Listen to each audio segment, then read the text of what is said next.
Welcome to Choice Classic Radio, where we bring to you the greatest old-time radio shows. Like us on Facebook, subscribe to us on YouTube, and thank you for donating at choiceclassicradio.com.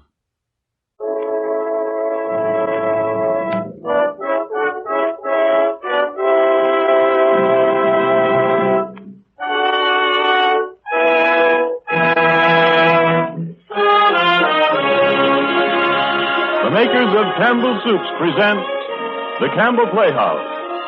Orson Welles, producer.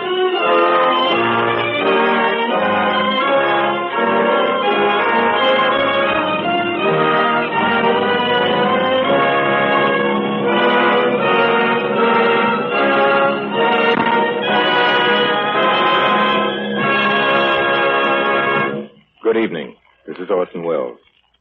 Tonight we broadcast our version of what is generally regarded as one of the greatest of the modern mystery murder novels. In some peculiar fashion, it seems to have become necessary to defend the murder mystery as a form of entertainment. Heavy artillery is brought up in its behalf. President Wilson, it is proclaimed loudly, could not go to sleep or could go to sleep, one does not remember the point exactly, until a certain number of conflicting clues had managed to efface the days from his proof. And with a mystery solved only after suspicion has been aimed at every adult in the neighborhood, is not particularly shameful. I have never understood the need for this defense. Murder mysteries are, among other things, our most moral form of entertainment. The wrongdoer is regularly apprehended. If he is not, I have incredibly missed some fascinating black sheep of an author in a flock otherwise startlingly white. And one learns an obvious lesson that to be suspected wrongfully is in due course to be triumphantly cleared of suspicion.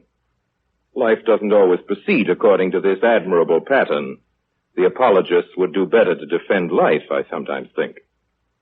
To help us solve the mystery of the murder of Roger Ackroyd here tonight, we are fortunate in having a very powerful ally, a most distinguished lady and one of your favorite actresses.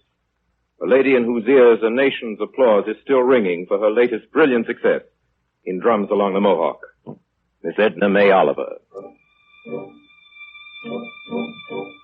But before we delve into the mysteries of this night's doings, Ernest Chappell has a comment to make on something which appears to be no mystery at all. Mr. Chappell. Thank you, Orson Welles. I'd like to ask all of you if you'll do this.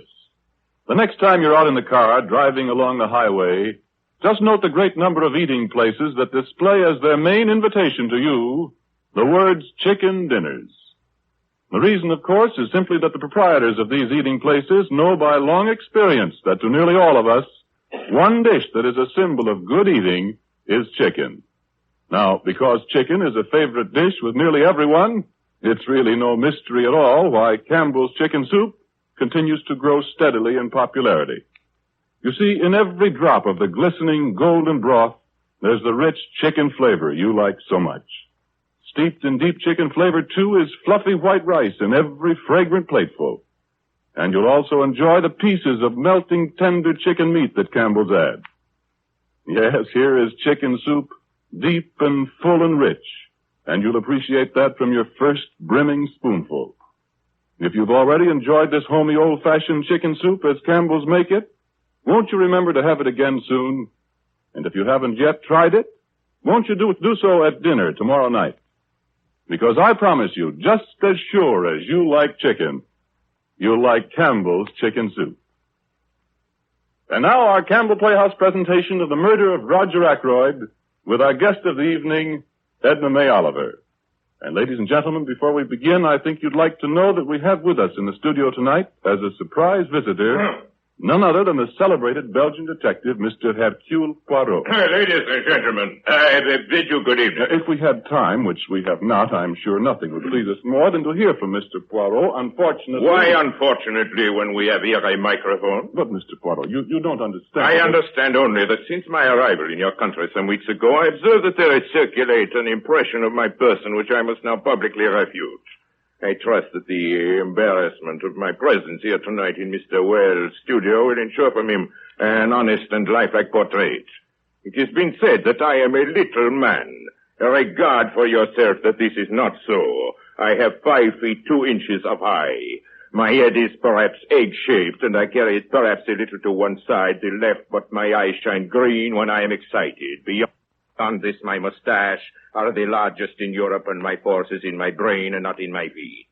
If these things are made clear, and Mr. Wells is a tribute to Hercule Poirot, I will be satisfied. The results of my little gray cells will speak for themselves. If you will show me where I am to sit, please. I thank you. This is Mr. Poirot, Miss Oliver. How do you do? Miss Oliver, you have often wanted to meet me, I am sure. I compliment you. Please, Mr. Poirot. Ladies and gentlemen, our Campbell Playhouse presentation of the murder of Roger Ackroyd.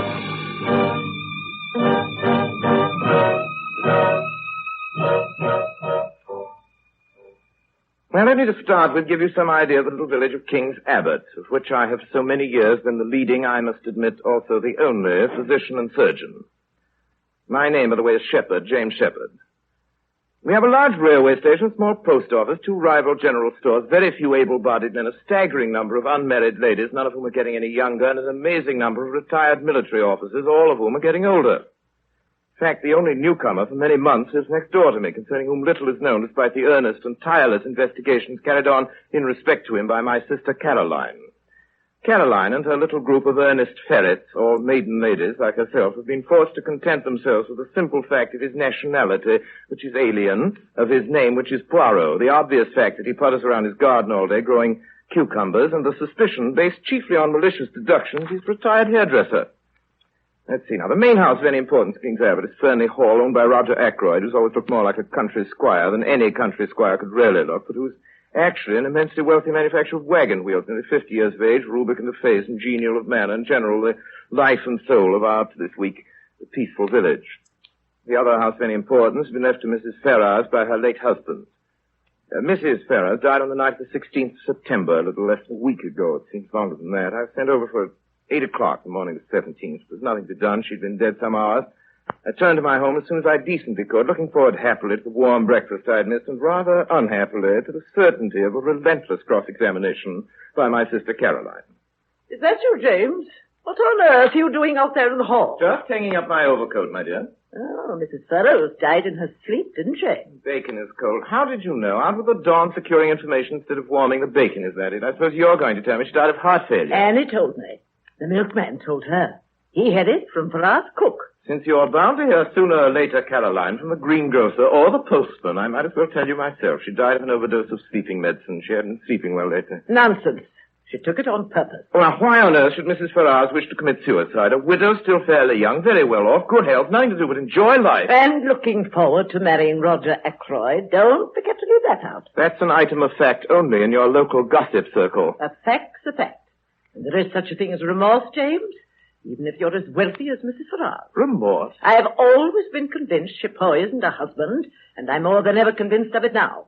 If you'd arranged an inquest a year ago, as I suggested you should... You're talking nonsense, Caroline. Then you're absolutely satisfied it was an accident? I'm satisfied this bacon is not going to get any warmer by itself, and it's time I went to the surgery to see my patient. All right, James. You don't have to be grumpy about it. Oh, by the way, Mr. Ackroyd's butler, Parker called. What about? Mr. Ackroyd wants to know if you'll dine with him this evening. He says he'd regard it as a great favor if you'd cancel any other engagement. Of course I'll go, and don't worry, Caroline. I may tell you all about the dinner tomorrow. Oh, then I'll give you something to tell Mr. Ackroyd tonight. Rafe Peyton is back. Rafe Peyton? Yes, and he's staying at the Dog and Whistle. I know he's taking particular pains to be sure that Mr. Ackroyd doesn't find out about it. I wouldn't dream of telling him. Roger Ackroyd's relations with his stepson are his own affair. Believe me, Caroline, according to every interpretation except your own. I can't help it if people tell me things. In answer to questions. Well, you'd better rush along to that precious surgery of yours. You've got 4 patients waiting. How do you know? Well, one can't help seeing through a window. If one is looking through a window.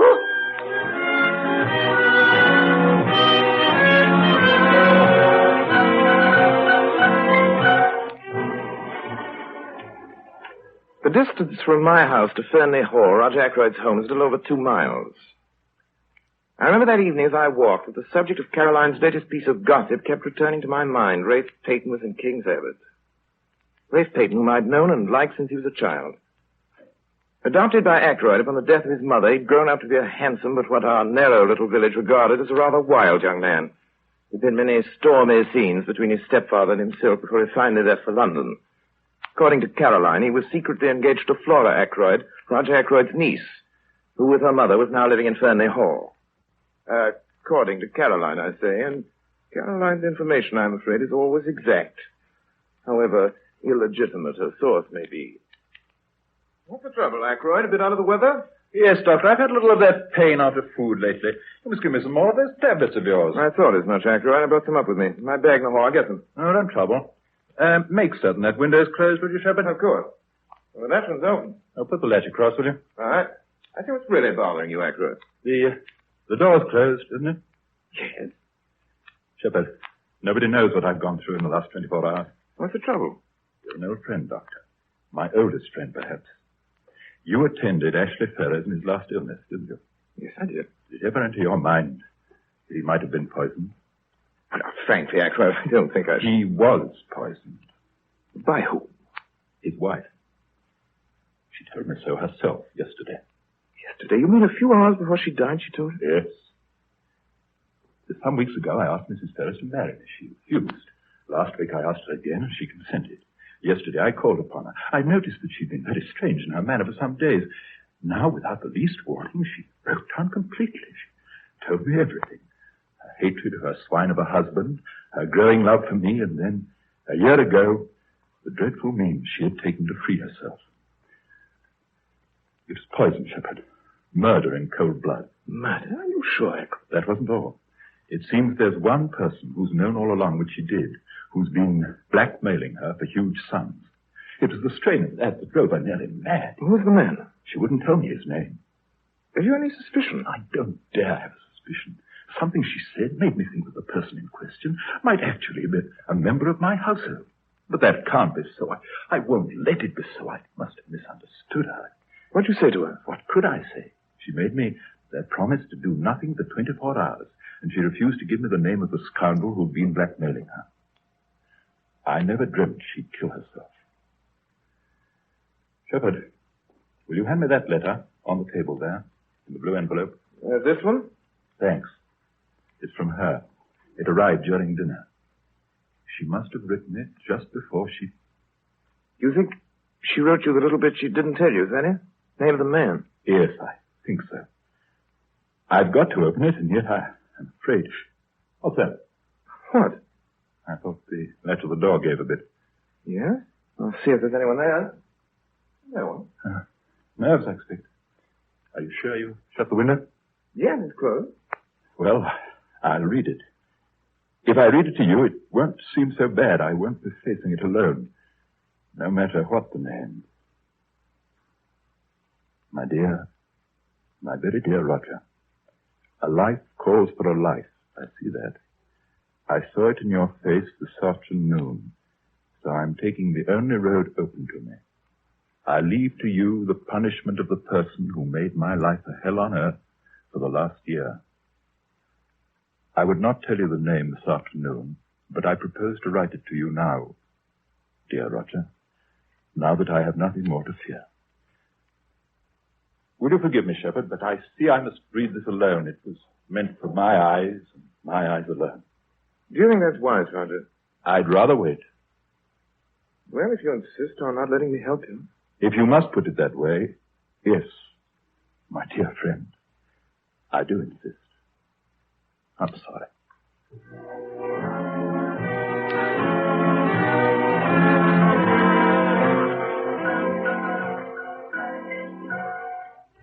I left Fernley Hall at 9:15. From Fernley Hall to my house, it takes as a rule about 3/4 of an hour. The night of the moon shining, and I did it in less. On the road, I noticed the lights blazing in our parlor. Caroline was entertaining. Through the window, I caught sight of an egg-shaped head partially covered with suspiciously black hair, 2 immense mustaches, and a pair of watchful eyes. James, come in. You're just in time for hot milk and crackers. Oh, thank you, Caroline. Oh, excuse me, I'm This is sorry. my brother, Dr. Shepherd. I am enchanted. James, this is Mr. Hercule Poirot. How do you do, sir? Mr. Poirot is our new neighbor. If I may be permitted one slight correction, my name is Hercule Poirot. Your good sister proceeds on the familiar English assumption that we are not English, do not know how to pronounce our own silly names. He's just making fun of me, James. He has a very dry wit. We've had quite an interesting conversation. I question that it was two-sided. And you know what Mr. Poirot told me? He's a policeman.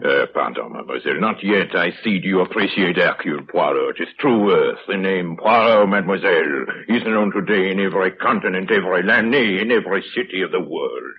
I am become the mode, the last word. I am as much a specialist as an early street physician. Well, that's what I said, didn't I? A detective. Yeah, consulting detective. That's what I said. I'm afraid, Mr. Poirot, you find little to occupy a man of your talents in this village. Mr. Poirot tells me what he's looking for just now is peace and quiet. Precisely, mademoiselle. That and the correct soil, which you have in so great abundance here in King's Abbot for the cultivation of cucumbers. Oh, I'll answer it. It's probably Mrs. Bates and her rheumatism. Never mind, Caroline. I'll take it. Oh, all right. Hello. Hello.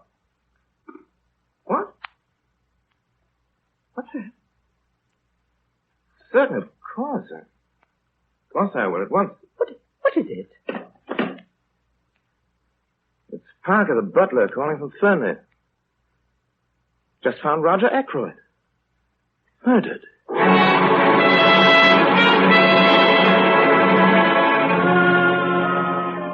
Why, Dr. Shepard. What is he, Parker? I beg your pardon, sir. Mr. Ackroyd, don't stand there staring at me. Have you notified the police? The police, What's the matter with you, Parker? You called me to tell me your master's been murdered. The master murdered? Didn't you telephone me not 5 minutes ago and tell me Mr. Ackroyd had been found murdered? Me? Oh, no, sir. My English is not of the best, Dr. Shepard, but there seems to be a peculiar misapprehension. Why, Dr. Shepard, I I'll never... give you the exact words I heard just now on the phone. This is Parker, the butler at Fernley speaking. Will you please come at once, sir? Mr. Ackroyd has been murdered. But, Doctor, I... Where is Mr. Ackroyd, Parker? Why, he's in the study, If you don't mind waiting down here a moment, Monsieur Poirot, I won't be a minute. This way, sir. But of course. I'd rather not intrude on him, sir, if you don't mind. Well, I will then.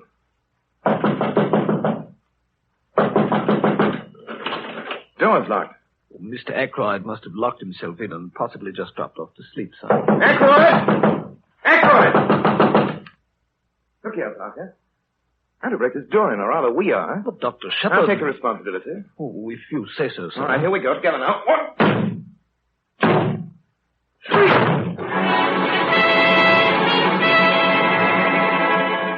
The inspector? Head is sideways, permitting the dagger to penetrate the jugular. Death was instantaneous. Has the body been moved? Beyond making certain that life is extinct, I haven't disturbed the body in any way. You didn't touch the dagger, did you, Doctor? No, Inspector. No, good. Well, we'll want that for fingerprints. Rummy-looking thing, isn't it? Foreign-looking. Maurice Silver. Mr. Ackroyd was quite a collector. There are his silver cases over against the wall. Eh? Who are you? My name's Raymond. I'm Mr. Ackroyd's private secretary. That's right, Inspector. He's been with Mr. Ackroyd almost 2 years now. Oh, very well. Now, Doctor, how long should you say he's been dead? Half an hour at least, perhaps longer. You had to break down the door, eh? What about the window? The English people, they have a mania for the fresh air. The big air is all very well outside where it belongs. Why admit it to the house? Hey, who are you? How did you get in here? You call yourself, unfortunate man, an inspector of police, and you say to me, who am I? Hercule Poirot, master detective, possessed of the finest brain in Europe, known in every continent, in every land, nay, in every city. Not in my part of the world, you ain't. I never heard of you. I'll vouch for Monsieur Poirot, Inspector. It's my house and the phone call came. Mr. Ackroyd's death. Oh, well, all right then. You can stay. But this is my case, and don't you forget it.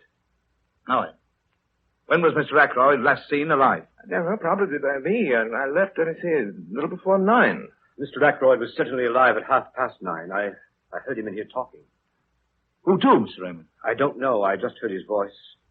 But I know it was 9:30. You didn't hear any of their conversation, did you, Mr. Raymond? I did catch a fragment of it.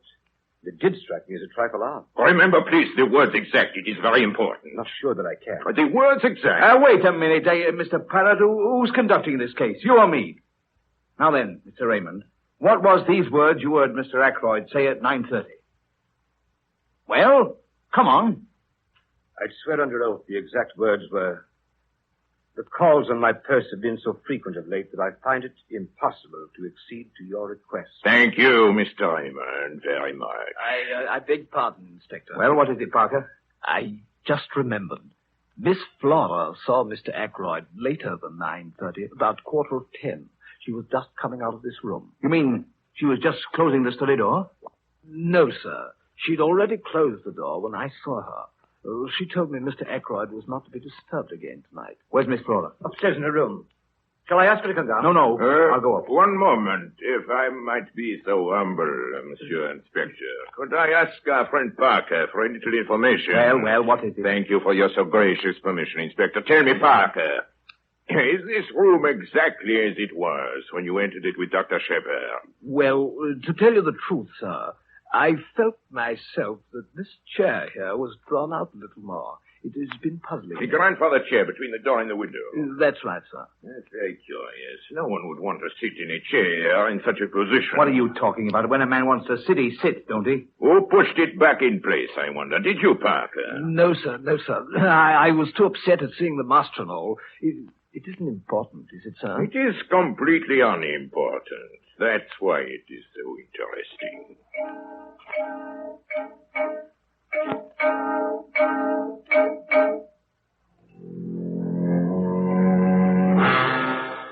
You're very late for breakfast, James. I was up quite late, Karen. I'm afraid I forgot your natural anxiety to learn details you're not supposed to know. Well, don't worry about me, James. Mr. Poirot was working his cucumbers at daybreak this morning. 6:37 it was.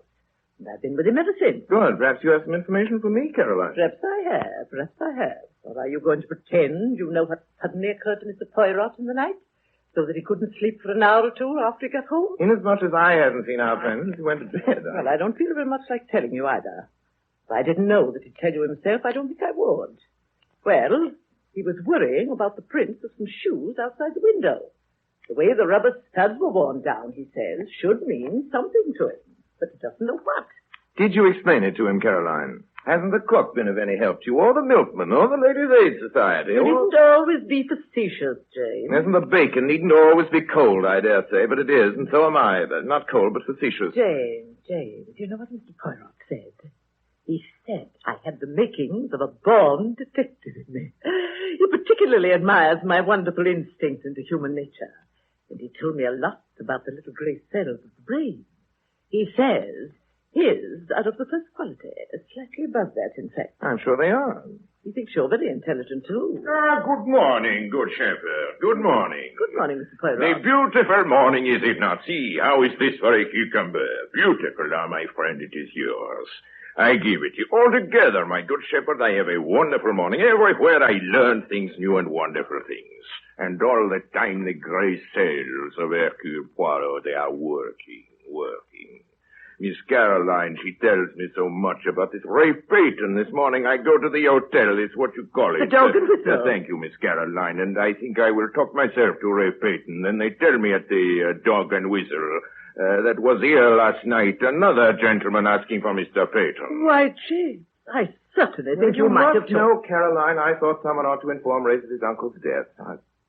The least one could do, since no one but myself and the members of your intelligence service knew that he was in King's Abbot at all. Matter of fact, Ray Peyton left the Dog and Whistle at 9 o'clock last night and never came back. Well, what on earth do you think happened to him? Ray Peyton has a right to come and go as he pleases. He might have gone anywhere. He might even have gone back to London. Leaving his luggage behind? I wonder. By the way, my good shepherd, the telephone call. Oh, you mean the one that came while you were at the house with Mr. That Poirot? is the one. Tell me, do you think it is possible that someone could have telephoned you and imitated Parker's voice sufficiently to deceive you? Well, he said he was Parker. James really doesn't know Parker's voice well enough. Of course. But the telephone call was traced this morning by my friend Inspector Hempstead. It didn't come from Fanley Hall at all. It was put through to you at 9:50 last night from a public call office at King's Abbot Station, and at 23 the night mail is for Liverpool. It is the inspector's opinion that the murderer may have left King's Abbot on that very train. Ah, then you do believe that Ray Peyton... I believe nothing, mademoiselle, until it is proved. Well, then, what do you think? I think, Miss Caroline, that Roger Ackroyd was murdered. Outside of that, I think that I will have to think a good deal more.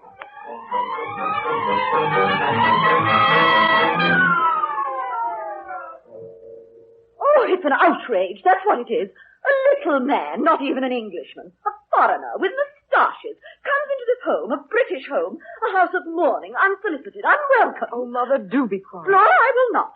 He comes in here, into my own brother-in-law's house, questions us like a lot of criminals, besmirches our kith and kin. Mrs. Ackroyd. Mr. Poirot, you must excuse my mother. My uncle's death was a terrible shock. I understand, mademoiselle. It is very little that Hercule Poirot does not understand. Honestly, no, Mr. Poirot, you're on the wrong track.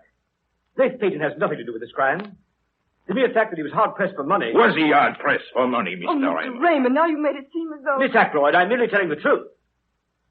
Yes, he was hard-pressed. He was always applying to his stepfather for money. But, Mr. Please, Poirot... mademoiselle, had he done so of late, Mr. Raymond? During the last week, for example? Mr. Ackroyd didn't mention such a fact to me. Of course, Mr. Peyton will never again have to apply to anyone for money. You mean that, Mr. Ackroyd's will... Exactly. After paying certain legacies and bequests, servants, charities, and so on. Aha, including yourself, Mr. Raymond. Mr. Ackroyd was good enough to remember me to the extent of £1,000. Well, it's not surprising. Go on, please. Well, Miss Flora Ackroyd inherits £20,000 outright. The residue, including this property and an outstanding control in the business, goes to Rafe Peyton. You have been familiar with this will for some time past, Mr. Raymond. Roger Ackroyd's confidential secretary. Of course. And Mr. Ackroyd possessed a very large fortune indeed, did he not? Fortune that would have been regarded as large even in less tax-ridden times. Then the immediate inheritance of such a large sum would have eased very considerably the present difficulties of Mr. Peyton. Mr. Poirot, you don't... Is that so, Mr. Raymond? Yes, that is so. You awful little man, talking that way, when you know how Flora feels about Ralph Patton. The idea that you suspect him of killing his sister. Him no more than any other, madame. You know what I think? I think Roger's death was an accident. Roger was so fond of handling curios. His hand must have slipped or something. He was really a very strange man. Would you believe it? He never gave Flora and me an allowance. His own family. And of course we didn't have a penny of our own. Why, at this very If moment... you needed any ready money, Mrs. Ackroyd, Mr. Ackroyd cashed a check for £100 yesterday for wages and other expenses due today. The money was never spent. And where, if you please, is this money? He always kept his cash in his bedroom. I suggest that we see if the money is there. Why, Mr. Poirot, surely... Am I to understand, you miserable little foreigner, that you're intimating that I merely intimate, ladies and gentlemen, that we see if the money is still there. Ladies and gentlemen, there are here only 60 pounds. Oh, that's impossible. Let me see. 10, 20, 30. The man's right. It is 60. This is terrible. Dr. Shepherd, Mr. Poirot, I hope nobody believes... One must believe there are 60 pounds where there were 100. However, I'm sure no one would suggest that you, Mr. Raymond, or you, Mrs. Ackroyd, who alone knew of the money... Mr. Poirot, I protest. Just one moment. Flora. I took the money. I'm a thief. I'm a common, vulgar little thief. Now you know. I'm glad that it's come out. I'm glad also, Miss Flora. You are? Yes, because now we comprehend why Parker thought he saw you coming out of your uncle's room at 10:15. But he did see her coming out of the door. He said so. No, that's just what he did not see. He saw Miss Flora outside the door with her hand on the handle. He did not see Miss Flora come out of the study for a good reason. Miss Flora was never in the study. But where else could she have been? Perhaps on the stairs. Well, those stairs only lead to Mr. Ackroyd's bedroom. Precisely. Then you knew I took the £40. I knew nothing, but I suspected much. As even now, I suspect that this money you have taken, you did not take it for yourself. I took it for myself. You can take what steps you please. I assure you, Miss Ackroyd, no steps will be taken. Only one thing. Why did you not tell me sooner? Me, Hercule Poirot, who in the end will know everything. Why do not all of you tell me the truth? Just because Flora made a little mistake. That's no Silence, reason silence, madame. Ladies and gentlemen, I am aged. My powers might not be what they were. In all probability, this is the last case I shall ever investigate. But Hercule Poirot does not end with a failure. Ladies and gentlemen, I tell you I mean to know, and I shall know in spite of you all. How do you mean, in spite of us all? But just that, monsieur. Every one of you in this room is concealing something from me. It may be something trivial, which is supposed to have no bearing on the case. Each one of you has something to hide. I appeal to you. Tell me the truth now. The whole truth. Miss Flora, my good shepherd, Mrs. Ackroyd, Parker, Mr. Raymond. Will no one speak?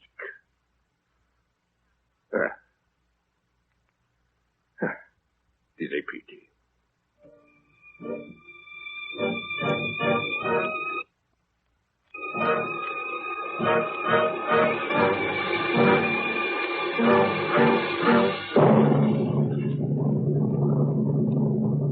You are listening to Orson Welles in the Campbell Playhouse presentation of The Murder of Roger Ackroyd with Edna May Oliver.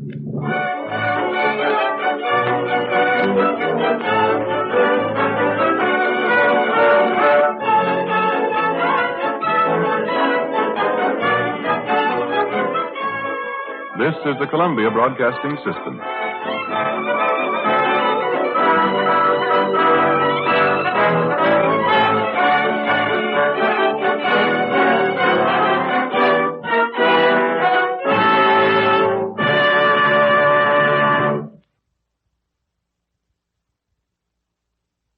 This is Ernest Chappell, ladies and gentlemen, welcoming you back to the Campbell Playhouse.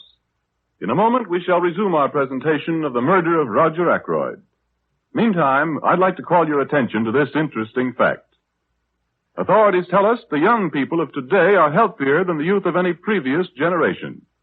And they say that a big contributing cause is the broader use of the right kind of foods. Take soup, for example. Women have always realized the value of good soup in the weekly diet. But it took a long time to make it. Then came Campbell soups, and women one after another tried them. They compared them for wholesomeness and nourishment with their own homemade soups. They saw how much their families enjoyed the fine flavor of these soups of Campbell's. And because women no longer had to find time to make it, soup began to come to the table more and more frequently. Today, soup figures more importantly than ever before in the preparation of sensible, nourishing family meals. And now Orson Welles continues our presentation of The Murder of Roger Ackroyd with Edna May Oliver.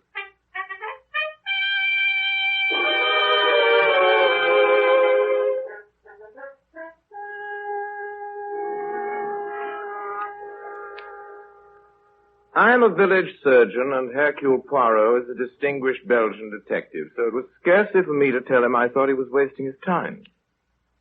Certainly not for me to tell him that he was getting on my nerves. Not that I didn't admire his extraordinary cleverness on the inside. Poirot was right, for instance, about the dagger. Police investigation confirmed his suspicion that the fingerprints on the handle of the dagger were those of Roger Ackroyd, the murdered man. Though the position of the dagger definitely precluded suicide. It was Poirot who established that it had not been Parker, the butler, who summoned me on the phone that night to what had become a house of death. And again, it was Hercule Poirot who made it indubitably clear that nobody had seen Roger Ackroyd alive after 9:30, at which time Raymond, the secretary, had heard Ackroyd's voice in the study. In spite of all this, it seemed to me that Hercule Poirot was making little real progress in solving the mystery of Roger Ackroyd's death. Furthermore, it seemed to me a curious thing for a detective of his self-proclaimed standing to be spending so much of his precious time in idle chatter with my sister, Caroline. I had a very interesting chat with Mr. Poirot, James. He thinks me very intelligent. So you've told me. Is it just a coincidence, Caroline, that on those occasional mornings when the bacon is both warm and crisp, it should be so far away from me that I can't reach it? Too much bacon isn't good for you. No such thing as too much bacon.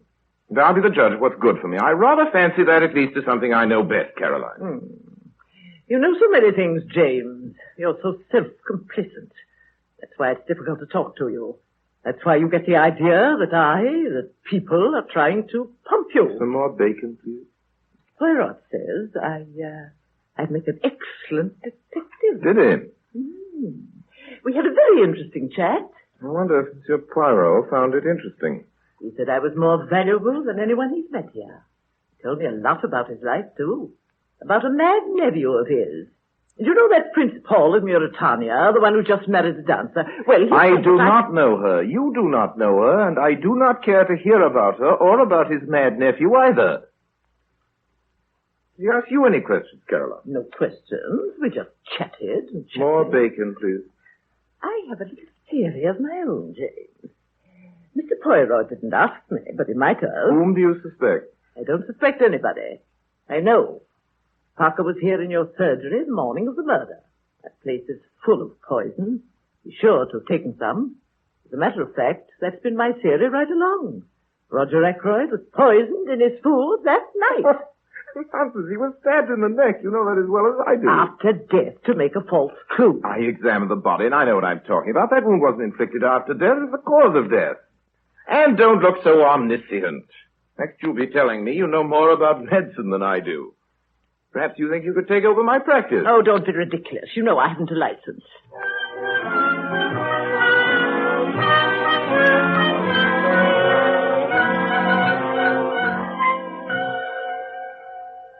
That afternoon, Caroline had a mahjong party made up of her little group of village gossipers, in whose opinion, I now learned, Rafe Peyton was mysteriously concealed somewhere in Cranchester, the only big town in the nearest.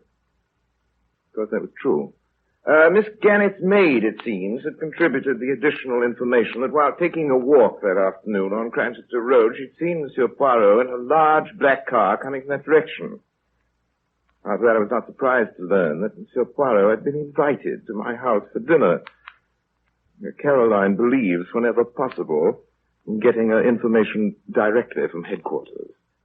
A little more raspberry shake, Mr. Poirot. Under no circumstances. I am already a man of a corpulence so great it would hardly become me if I, well, perhaps, yes. There is no harm in a little raspberry shave. There you are, Mr. Poirot. I beg your pardon, Caroline, if I might have my first helping. Oh, how thoughtful of me, James. There you are. Thanks. Mr. Poirot, sir, what do you think about Rafe Peyton now? What I think would scarcely be regarded as legal evidence in the courtroom, mademoiselle. Dear. You are incredulous, mademoiselle Shepard. I am incredulous. You have a theory, perhaps. I don't have a theory. I know. Oh, Caroline. James, don't meddle about in what you don't understand. There are several points to this case. Yes, mademoiselle. Point number one. Mr. Ackroyd was heard talking to someone after 9:30. Point number two. At some time during the evening, Rafe Peyton must have come in through the window as evidenced by the prints of his shoes. Point number three. Mr. Ackroyd was nervous that evening and could have only admitted someone he knew. Point number four. The person with Ackroyd at 9:30 was asking for money. We know Rafe Peyton was in a scrape. Admirable. Oh, and one other thing, Mr. Poirot. I found out something for you today. The boots Rafe Peyton was wearing that night, they were not brown, they were black. Ah, you have found that out for me. Thank you. You are sure, mademoiselle, they were brown or black? Positive? Too bad. If they were only black, those boots. I mean, if they were. You mean... Yes, I understand. Rafe Peyton is guilty or innocent according to whether his boots are brown or black. Really, Mr. Poirot? It could easily be. For murder, there was with Mr. Peyton so many motives. First motive, blackmail. Rafe Peyton may have been the man who blackmailed Mrs. Burroughs. Reason? His general money needs. The second motive, the certainty of a great inheritance through Mr. Ackroyd's death. And the third motive, Caroline? Very simple. Mr. Ackroyd's violent disapproval of Rafe's proposed marriage to Miss Flora. Well, after listening to you, Caroline, I'd say the case looks very black against him. I haven't a case, James. I know.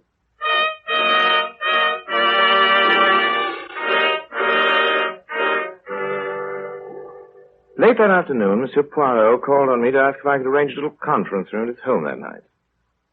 There were to be present Mrs. Ackroyd, Flora, Raymond, and Parker. I think Caroline who was present when he called, would have given 10 years of her life to have been added to the list. For my part, I would have been only too glad to yield up my place among those who on that particular evening gathered around the beaming countenance of the Belgian detective and cucumber breeder. Yeah, I'm clearing my throat. That is an accepted signal in this country that a meeting is about to begin. Quiet, everybody. I'll read the list. You will please answer to your names. Raymond. Yes? Parker. Yes, sir. Mrs. Ackroyd. Yes, but I wanted to speak to you. Yes, will be sufficient. Miss Flora. Yes. Say, Poirot, what's the meaning of all this? The list I have just read is the list of suspected persons. Every one of you present had the opportunity to kill Mr. Ackroyd. I won't stand for this. I'm going. You will not go, madame, until you have heard what I have to say. I clear my throat again. And now I commence at the beginning. Until now, ladies and gentlemen, we have all been trying to answer to ourselves one principal question. Who was in the room with Mr. Ackroyd at 9:30? Not Dr. Shepherd, since I myself can prove that he was at home. Not Miss Flora, nor Mrs. Ackroyd, nor Mr. Raymond, with whose actions on that evening we are well acquainted, nor Parker, who has furnished me with a satisfactory alibi. Who then? This is the part of Hercule Poirot, the cleverest, the most audacious question.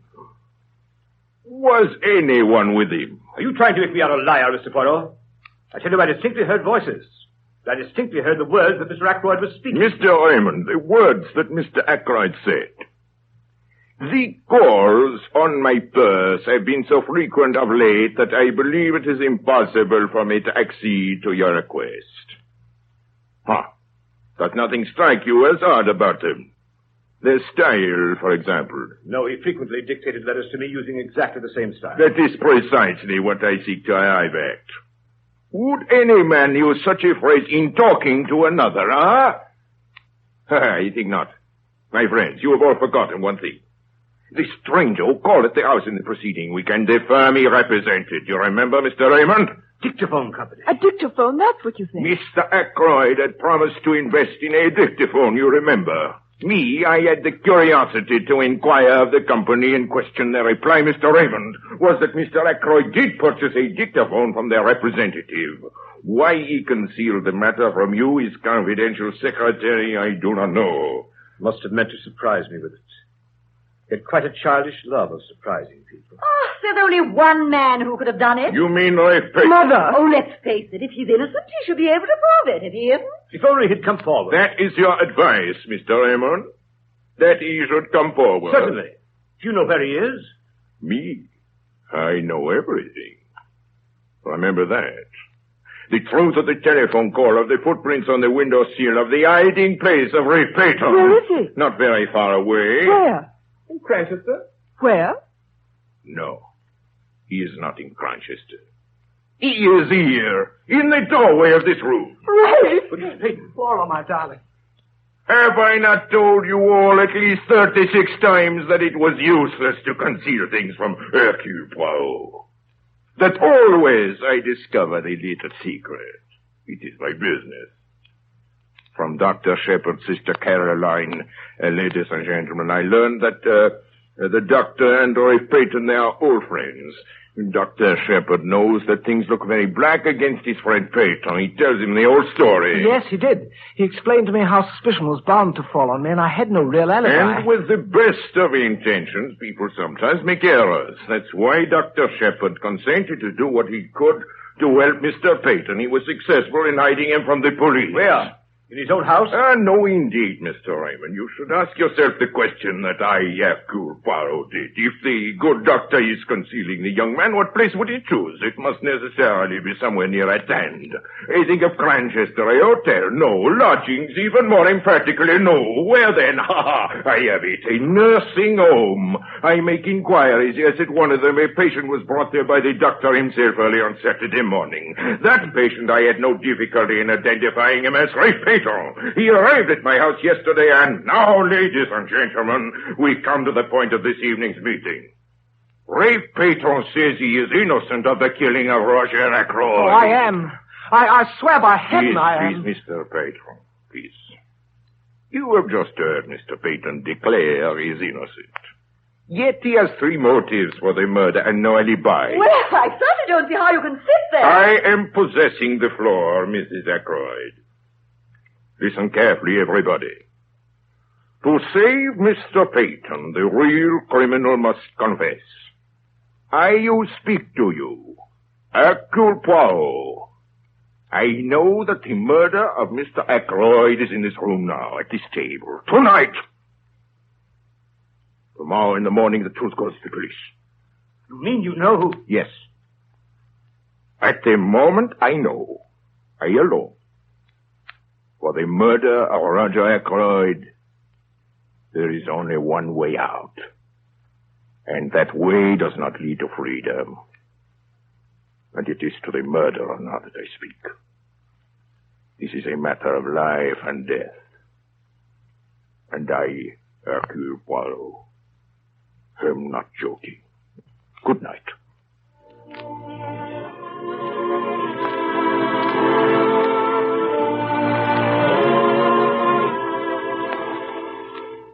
James, what are you doing out there in the hall? Just hanging my overcoat, my dear. Well, aren't you coming in to chat? I'm very tired, Caroline. At least you can tell me what happened last night. Mr. Poirot told us all about his little gray cells again. Oh, does he think Rafe Payton is guilty? No.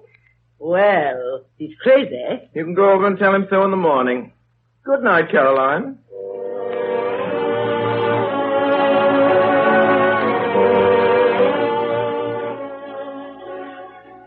I'm very tired. My arm aches from writing. I've written it all out. Now Payton will be cleared. As I think back, I'm not quite certain why I urged Ackroyd to read that letter before it was too late. Perhaps I subconsciously realized that with a pig-headed chap like that, it had best chance of getting him not to read it. His nervousness that night was interesting psychologically. He knew danger was close at hand, yet he never once suspected me as the blackmailer of Mrs. Ferrars. The dagger was an afterthought. I'd thought of a very little weapon of my own, but I saw the dagger lying on the silver table. It occurred to me how much better it would be to use a weapon that couldn't be traced to me. I suppose I must have meant to murder him all along.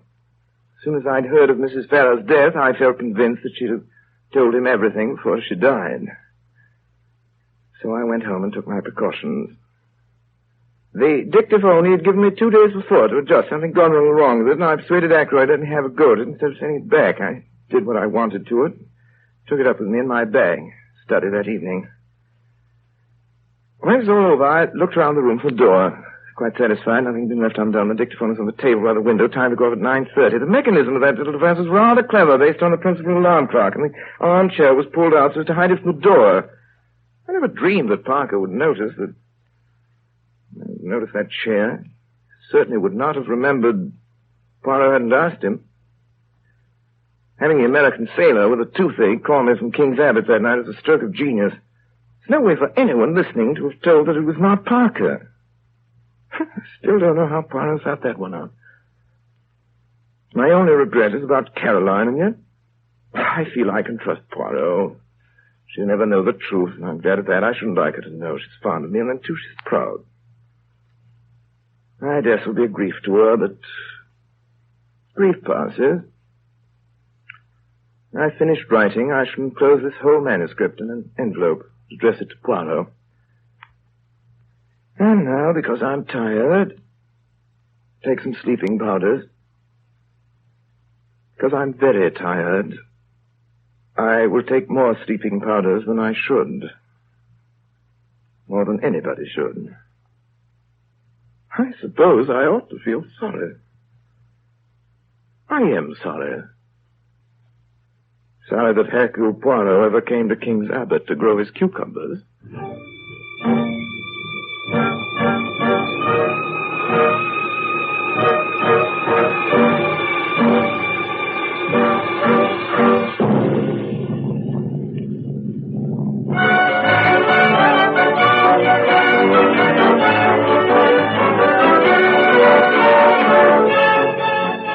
This concludes our Campbell Playhouse presentation of the murder of Roger Ackroyd.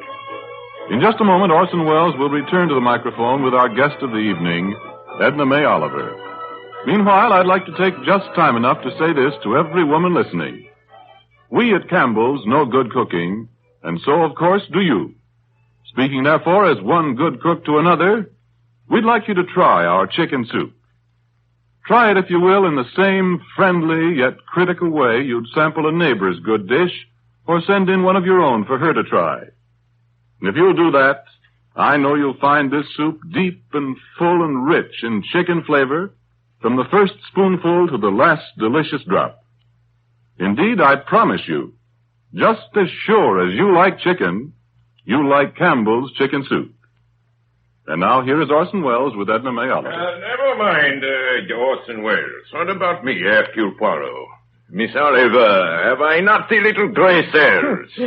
You and your gray cells.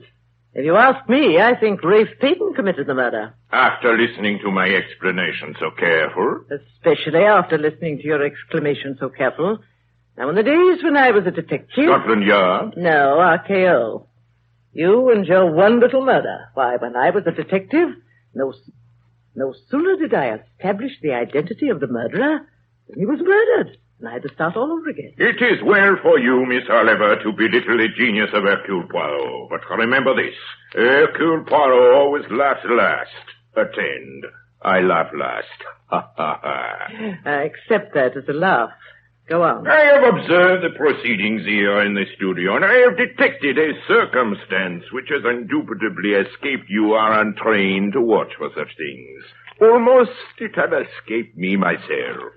Not only did I discover that the gentleman who told the story, Dr. Shepard, was himself the murderer of Roger Ackroyd, but I now reveal to you that he was enacted in Mr. Wells' little anecdote by none other than that beloved portrayer of dramatic roles, that celebrated delineator of character, that unparalleled purveyor of protean portraiture, that internationally celebrated... You refer to Orson Welles, I take it, Mr. Welles? I do. Now, I would like to be allowed a little observation of my own. Excuse me, Moreau. Avez-vous la bloom de matin? What? I'm not finished yet. Où est le chapeau de ma mère? That's all right, Mr. Poirot. I just wanted to see if you could really speak French. Attend, Mr. Poirot. I laugh last. Good night, Edna May Oliver. And may I say I hope that this will not be the last time that you will put me in my place in this program.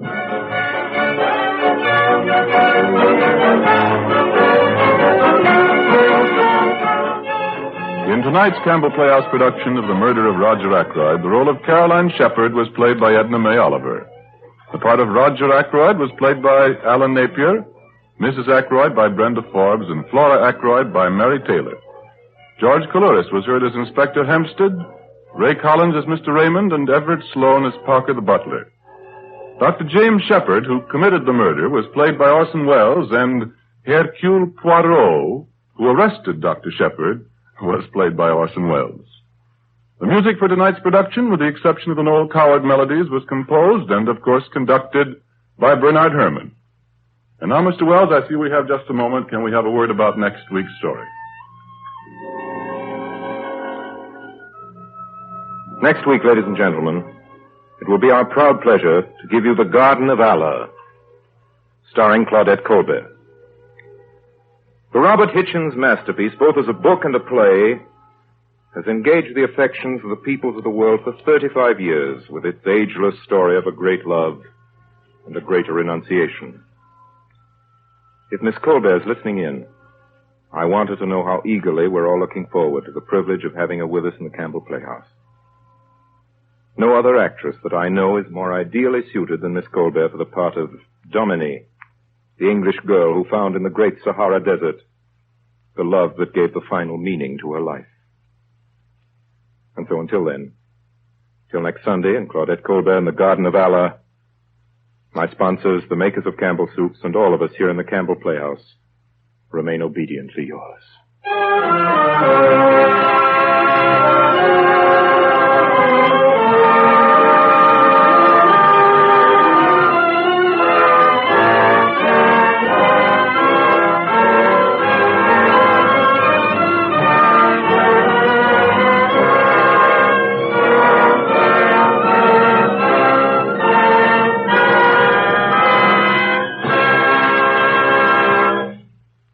makers of Campbell Soups join Orson Welles in inviting you to be with us in the Campbell Playhouse again next Sunday evening when we bring you The Garden of Allah with Claudette Colbert as our guest star. Meanwhile, if you have enjoyed tonight's Campbell Playhouse presentation, won't you tell your grocer so tomorrow when you order Campbell's Chicken Soup? This is Ernest Chappell saying thank you and good night.